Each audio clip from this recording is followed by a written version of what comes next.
When did you first try any drugs? Kid, 10 when you were years a old, kid? 9 years old. What kind of shit? Smoking and drinking. Right. Then as I got older, I tried acid. How old were you when you first tried acid? Probably 11. Wow. Yeah, real young. Jesus, man. Wow, that's real young. Wow. But when you were the champ, when you were in your prime, like when you beat Trevor Burbick, were you doing anything back then? It's drinking a lot. Drinking a lot, really? Yeah. That's amazing. Would you go clean for camp or like? Yes, for camp. Yes. Just for camp. Yes, for camp. Yeah, but outside, like once fight's over, Yeah, I'm an animal. Wild. Yeah. Yeah. Thinking of men and women is men and women have completely different roles in society. We have completely different attributes, completely different advantages. We go through life in completely different ways. You can't compare us as an equal. You wouldn't consider men and women equal in 99% of situations where men are expected to perform. You would not consider yourself an equal if you're rolling with your boy and a guy rolled up on you trying to hurt you. You'd expect your man to fight, right? That's a man's job. You can't say we're equal when it suits you and we're not equal when it doesn't suit you. We are not the same. We are not the same. It's the reality of the world. We're not the same. And I'll tell you this, I started really realizing that when I started overcoming myself, I started getting around these real alpha males, these hard men. And I always put people way above me when I was growing up. Like my God, they had to have a lot more than me to get to where they're at. And a lot of them did. But once you get around the best of the best of the best people, you can kind of start breaking them down and realizing, man, you're just as fucked up as me. Like we all have, but all you did was you hit it better. Your upbringing, your mom and dad, your society, the way you were raised, it hit it better than mine. You weren't the only black kid, or there was like 5 in a school. You know, I can't hide. Going through buds, I was the only black kid. You can't hide. But I started realizing just because I look different than you, a lot of you motherfuckers can't hide either. So it started giving me courage through watching people that we all have a story. We all have a jacked up life in one way or another. Some of us don't have the guts to talk about it. When you're around people that truly give you some good, serve a good value to you in your life, you then look at those that don't, and you can then push away. So I'm big on personality. I'm big on energy. I'm big on will and wants. I believe that it's contagious. So if you have a bunch of laziness and a bunch of bullshit around you, naturally it's going to feed off. You're going to find yourself becoming what's in your environment. So I don't know you, so that's why I'm trying to get to know you. Yeah, we're here to know each other. Of course they are. Yeah, I'm a positive man. I'm a positively inspirational and motivating person. Okay, what do you do that's motivating? I inspire people to tell the truth, I think. Okay. And I think a lot of men live in a world now today where they have to lie. Do you think? In fact, I would basically guarantee that 99% of men are lying at least 80% of the time. Really? That's a bit bold. I think it's true because I think that... So men are liars? Men are liars. Women are correct. Men are liars. Women wear makeup because men fall in love with what they see. And men lie because women fall in love with what they hear.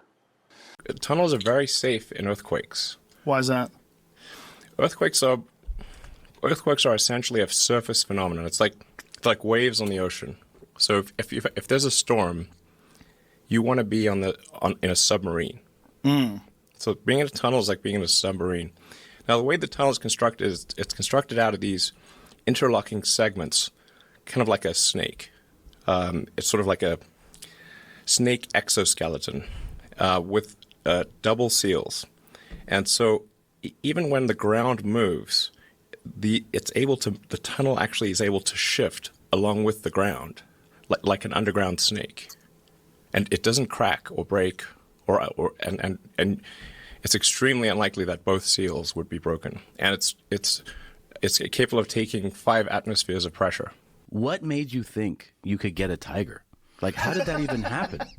Hey, I'm in. This is really interesting. I'm in prison at the time. So I'm in prison. I'm talking to my car dealer at the time, and he has some cars that belong to a friend of mine that's both a friend of ours, and he's discussing if he doesn't pay for these cars, I'm going to sell these cars to somebody and get some horses and stuff. I said, what, you can get horses and trade horses in for cars? Because I had a lot of cars. So I said, I'll probably get some horses too.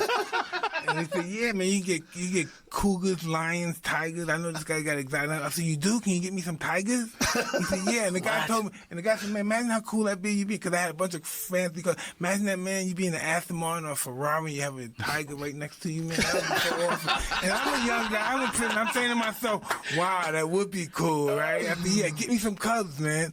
I'm asking men to, to be more honest, and especially in their speech and their thinking, and to be more responsible for themselves and for their family and for their community, and to grow up and to shoulder their burden and to live a responsible and meaningful life, and putting those two things together conceptually. And it's like, and then there's an accusation about that as if there's something wrong. And I thought, well, why am I even playing into this? It's like, fine, I'm talking to men.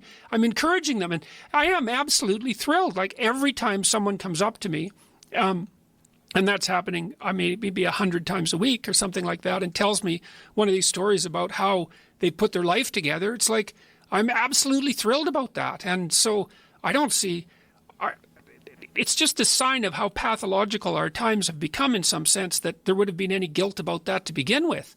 My question is, like, I know how much time you must be spending on your Tesla factory. I know how much time you must be spending on SpaceX, and yet you still have time to dig holes under the ground in LA and come up with these ideas and then implement them. Like, I got a million ideas. I'm sure you do. There's no shortage of that. Yeah. I just don't know how you manage your time. I don't understand it. It doesn't even seem humanly possible. I do basically. I think people don't totally understand what I do with my time. They think like I'm a business guy or something like that. Like my Wikipedia page says business magnate. What would you call yourself? I'm a business magnet. Can someone please change my Wikipedia page to magnet? They'll change it right now. Please change it's probably already changed. It's locked. So somebody has to be able to unlock it and change it to magnet. Someone will get I want to be a magnet. But when you say you had these sleep experts and stuff on, it's always a thing that I go back and forth about, because what is enough sleep? Like, I'm a person, I function high off of 6 to 7 hours. Yeah. 6-7 hours, I'm functioning. Yeah. 5 hours, I'm great. Do I do the 5-hour thing all the time? No. But if I have to, I'm fine. I don't need the 8 and the 9. I feel like that's too much for me. Like, I'm an early riser, and now that I'm getting older, if I can get in that bed by 9:30 or 10 on an off work day, I'm very happy with that. But then I'm up at 5:30. Right. I'm up at 5.